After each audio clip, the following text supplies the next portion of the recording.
Et si je vous disais que votre entreprise pense, ressent, respire comme un être humain, une machine, voire même un cerveau? Alors vous me direz sûrement que c'est de la science-fiction. Non, ça n'est pas. C'est la manière dont Gareth Morgan nous propose de voir son livre Images des organisations.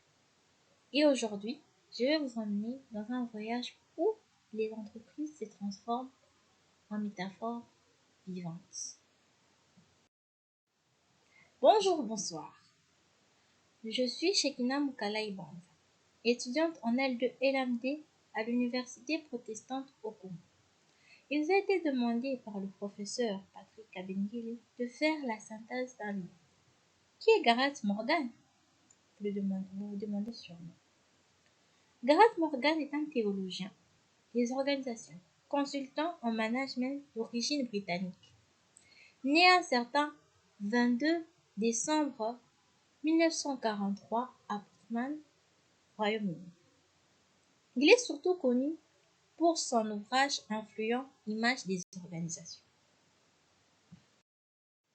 Les 8 principales métaphores. La première, la machine. Là, l'organisation fonctionne comme bien programmée avec des règles strictes, de la hiérarchie et des tâches précises. La suivante, l'organisme. Là, nous voyons l'être. L'organisation est comme un être humain qui s'adapte à son environnement pour y survivre. Petite distraction des animaux. Le cerveau. L'organisation agit comme un cerveau. Elle comprend, réfléchit et s'organise pour résoudre des problèmes de manière intelligente. Quatrièmement, la culture. L'organisation est une culture faite des croyances, des valeurs et des rituels partagés par ses membres. Nous voyons des clans par exemple. Cinquième, le système politique. L'organisation est un lieu de pouvoir, conflit et de négociation entre différents groupes. Par là, le pouvoir, nous y voyons plus la dominance quelque part et un certain sentiment de s'imposer.